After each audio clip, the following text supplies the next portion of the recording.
네, 안녕하십니까. 이재필입니다. 자, 어제 해외 시장 같은 경우는 상당히 좋은 모습으로 마감됐습니다. 뭐 장이 이렇게, 물론 경제 지표는 좀 좋게 나왔지만요. 큰 틀에서 시장 기조는 뭐 좀 좋은, 시중의 유동성이 워낙 많이 풀린 상태이기 때문에 그런 차원으로 보시면 될 거고, 어제 시장 같은 경우는 이렇게 좀 올라갈 그럴 만한 특별한 이유는 없었죠. 근데 뭐 요게 원인이 아닌가 싶은 생각이 듭니다. 어제 우리나라 장중에 그 조 바이든 후보가 카멜라 해리스 흑인 여성 후보죠. 자, 이분을 부통령 후보로 지명했다라는 뭐 그런 소식이 전해졌는데요. 요게 좀 긍정적인 그런 내용으로 작용한 거 아닌가 싶은 생각이 들어요. 자, 시장이 조금 우려하는 부분들이 있었죠.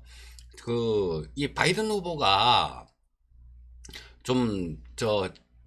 민주당 후보로 선출되고 난 다음에 시장이 또 안도했던 거는 샌더슨이라는 사람이 워낙 좀 자기가 뭐 나는 뭐 저 공산주의자다라고 진짜 공산주의자는 아닌데, 뭐, 그렇게, 주의평이 그렇게 들리는 그런 모습이었고요. 자기는 자유를 추구하는 공산주의자다, 뭐, 이런 식으로도 얘기할 만큼 상당히 좀 시장이 우려하는 그런 게 있었는데, 샌더슨이 아니라 바이든이 되니까 안도랠리가 좀 있었죠. 근데 지금도 어제도 마찬가지 경우다라고 봅니다. 자, 카밀라 해리스 부통령 후보가 지명되고 난 다음에 시장은 조금 안도한 것 같아요. 이 시장이 걱정한 건 뭐냐면 그 엘리자베스 로렌이라는 민주당 대통령 후보 선출할 때 그때 좀 나와서 경합을 하기도 한 그런 후보죠. 그런 사람인데 자, 이 사람이 안 됐다는 거, 뭐, 그거를 좀 다행으로 생각하고 랠리를 펼친 것 같습니다. 자, 뭐, 이 엘리자베스 로렌 같은 경우는 그런 거였죠. 법인세 인상 뭐, 조 바이든도 한다라고 얘기를 하니까, 뭐, 그건 그렇다 치고요. 굉장히 기업에 굉장히 좀 반기업적인 그런 성향을 갖고 있습니다. 특히 대기업 쪽에요. 뭐, 아마존 같은 대기업은 해체해버리겠다. 막 이런 얘기도 했었죠. 로렌은.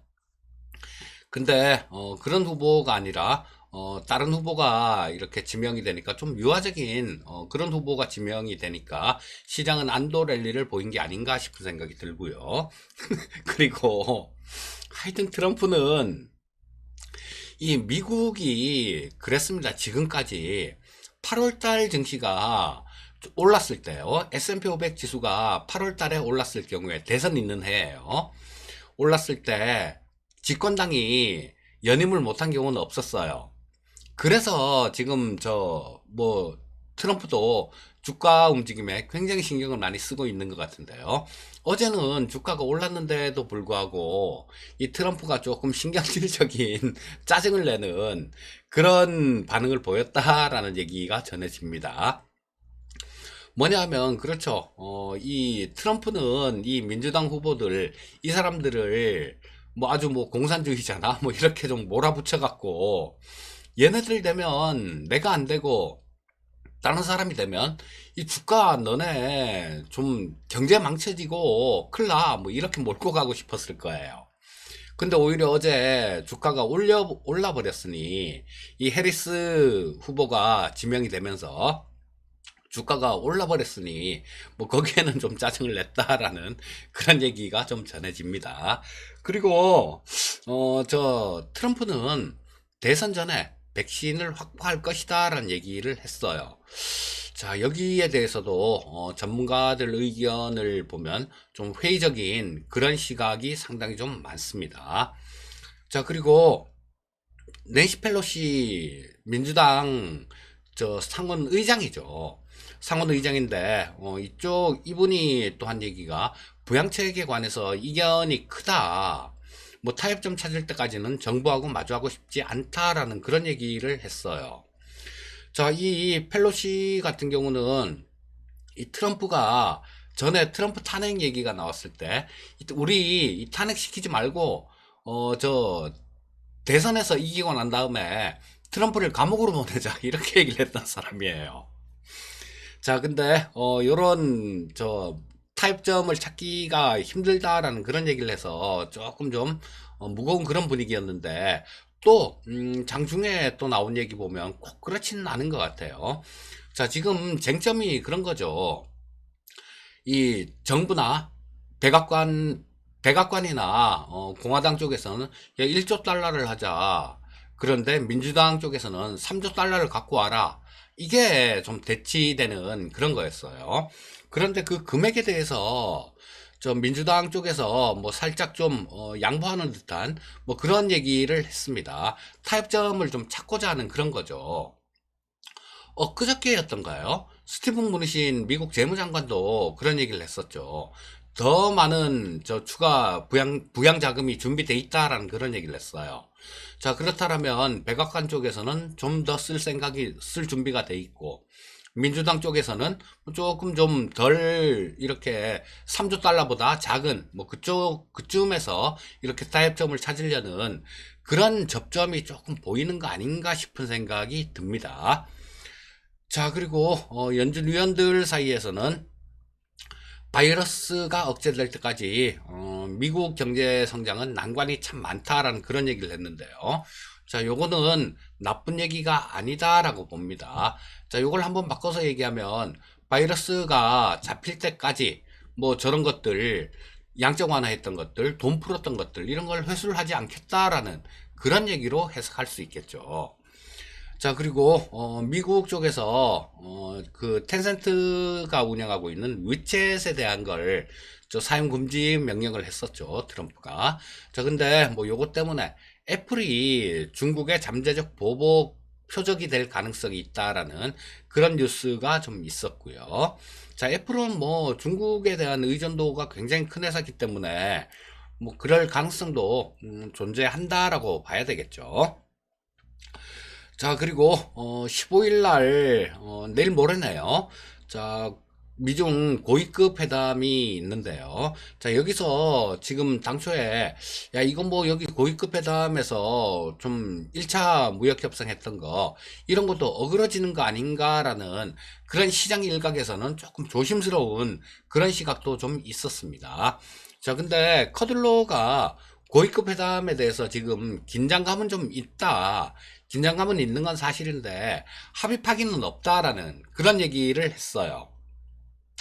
자, 그래서 뭐 요런 뉴스들 좀 있었고요. 자, 미국 시장 움직임 동향부터 조금 좀 짚어보고 넘어가도록 하겠습니다. 자, 요거죠. 뭐 어제 아시아 시장 같은 경우는 조금 좀 혼조권으로 그렇게 마감됐죠. 중국이 0.63% 정도 하락했고요. 홍콩이 1.42% 정도 상승 마감했습니다. 자, 미국 시장을 보게 되면 다우가 1.05% 정도 상승 마감했고요. S&P 500이 1.4% 정도 상승 마감했습니다. 자, 나스닥도 2.1% 정도 상승 마감했고요. 우리나라 시장에 상당히 좀 영향을 많이 주는 필라델피아 반도체 지수는 어제 굉장히 좋았어요. 3.36% 정도 상승 마감한 모습입니다. 자, 미국 시장 움직임 동향 나스닥 10분 봉을 보면서 좀 말씀드리도록 하겠습니다. 자, 10분 봉을 보게 되면 상당히 좀 좋은 그런 모습이었죠. 갭으로 좀 아침에 시작부터 갭으로 좀 떠서 시작했어요. 그랬다가 쭉 들어올리는, 굉장히 세게 들어올리는 그런 모습이 나오죠. 그랬다가 눌러주는 과정에서도 그렇게 크게 누르는 것도 아니고요. 자, 살짝 조정이 있었어요. 살짝 조정이 있다가 뭐 다시 그거 회복하고 뭐 종가까지 조금 좀 여기선 차익 실현 매물이 조금 나왔다라고 봐야 되겠죠. 하지만 그렇게 큰 폭으로 밀리는 그런 모습도 아니고 마지막까지 조금 좋은 모습을 주면서 마감됐다. 요렇게 보시면 되겠습니다. 자, 일봉인데요. 누가 봐도 강한 상승 추세 유지되고 있는 겁니다. 굉장히 강한 모습이 나오고 있고, 자, 뭐 하나, 일봉상에서는 나무랄 데 없는 그런 모습이에요. 자, 보시면 계속 계단식이죠. 자, 올랐다가 조정받고, 올랐다가 조정받고, 올랐다가 조정받고, 올랐다가 조정받고, 올랐다가 조정받고, 올랐다가 조정받고. 그런 모습인데, 계속 이 강하게 올라오고 있는 20일 이평선, 20일 이동평균선을 그냥 지지선을 삼아서 계속 거기만 오면 튀고, 거기만 오면 튀고 그런 모습이죠. 근데 이 22평선 자체는 우상향하고 있는 모습이기 때문에 뭐 하나 나무랄 데 없는 굉장히 강한 시장이 나오고 있습니다. 자, 우리나라 증시 수급 동향을 좀 간략하게 짚어보도록 하겠습니다. 자, 요게 일단 어제 같은 경우는 우리나라 시장 같은 경우는 저 기관 외국인들 이쪽은 조금 매도 물량이 좀 나왔죠. 자, 개인 투자자가 어제 한 3,500억 정도를 순 매수했고요. 저 외국인이 1,550억 정도 순매도했습니다. 그런데 규모는 그렇게 크지가 않았죠. 저 순매도를 하더라도 뭐 그 전날 매수했던 거 그거를 조금 매도하는 그 정도 수준에 그치는 그런 모습이었고요. 기관이 한 2천억 정도를 순 매도하는 모습이었습니다. 자, 어제는 이 외국인하고 기관들 쌍끌이가 나왔고 근데 또 장중에도 한번 출렁거린 적이 있었는데요. 자, 시장 기조가 굉장히 강한 그런 모습은 맞는 것 같아요. 자, 그리고 코스닥 시장도 마찬가지였습니다. 코스닥 시장 같은 경우는 어제 1.7%나 하락했죠. 어제 1.7%나 하락했는데 요거는 코스닥 시장에 종목이 들어있는 것들이 제약바이오 섹터들이 거의 저 시가총액에 거의 상위에 다 포진이 되어 있는데요. 자, 그쪽으로 이 기관 쪽, 외국인 쪽, 뭐 이런 쪽에서 그쪽으로 매도 물량이 좀 나와서 그래서 지수 충격이 좀 컸던 것 같아요. 외국인이 1160억 정도 순매도했고요. 기관이 3066억을 순매도하는 모습이었습니다.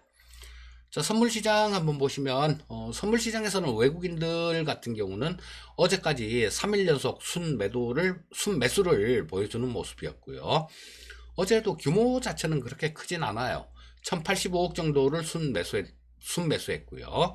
자, 기관 쪽이 1487억 정도를 순매도하는 모습이었습니다. 자, 오늘이 옵션 만기인데요. 일단 옵션 수급을 좀 짚어보게 되면 이 외국인들 같은 경우는 이번 달도 신났을 겁니다.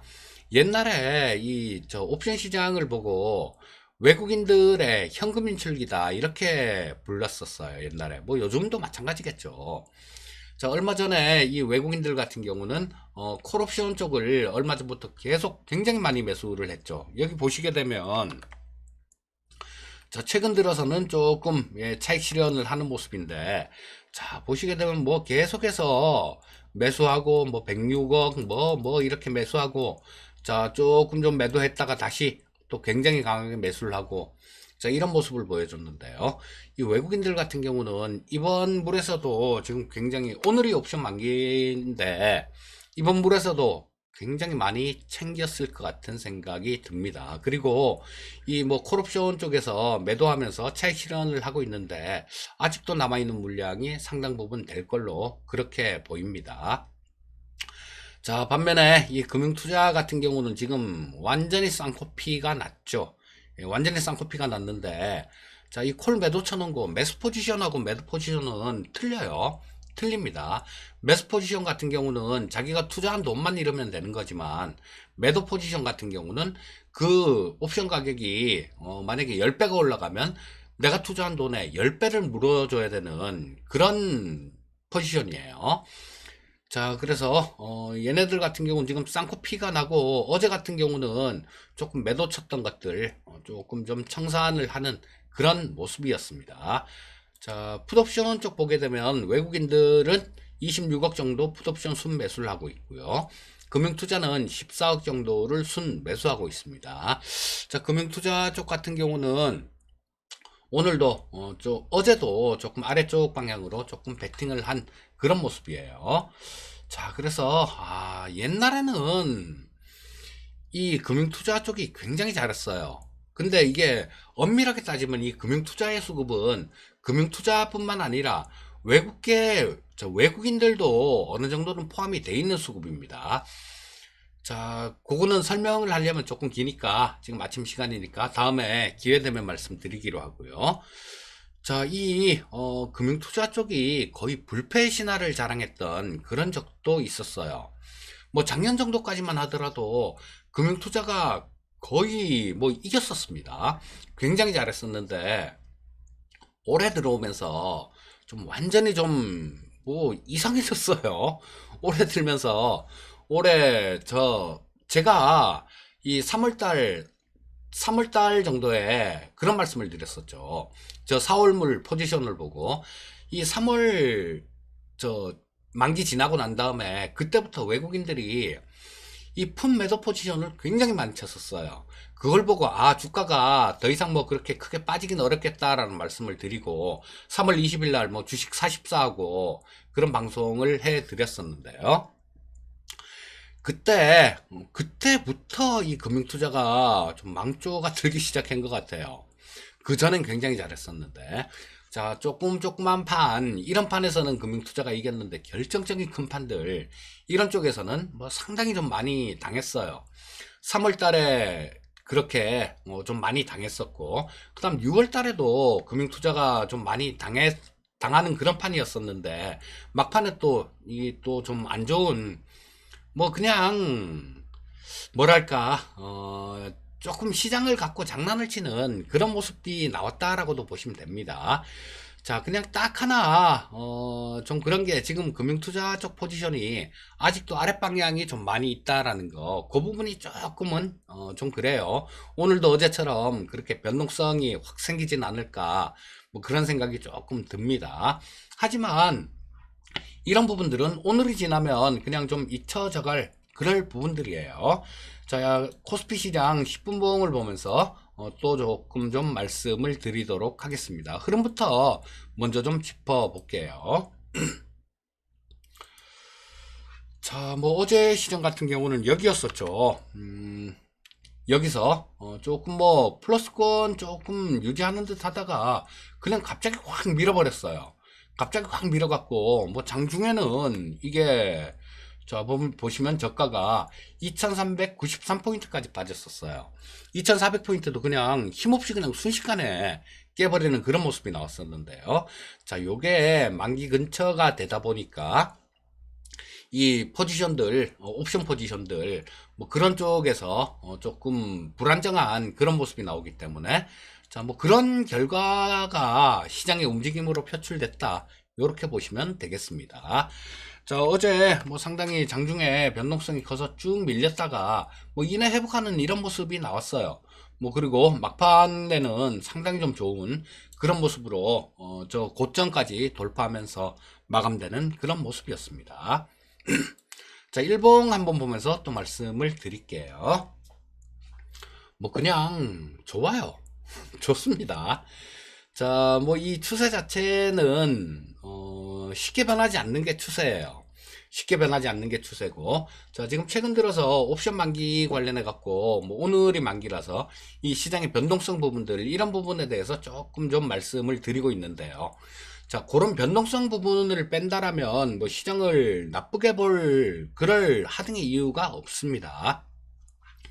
자, 이거 제가 전에 뭐 몇 번 좀 말씀을 드렸던 그런 내용이에요.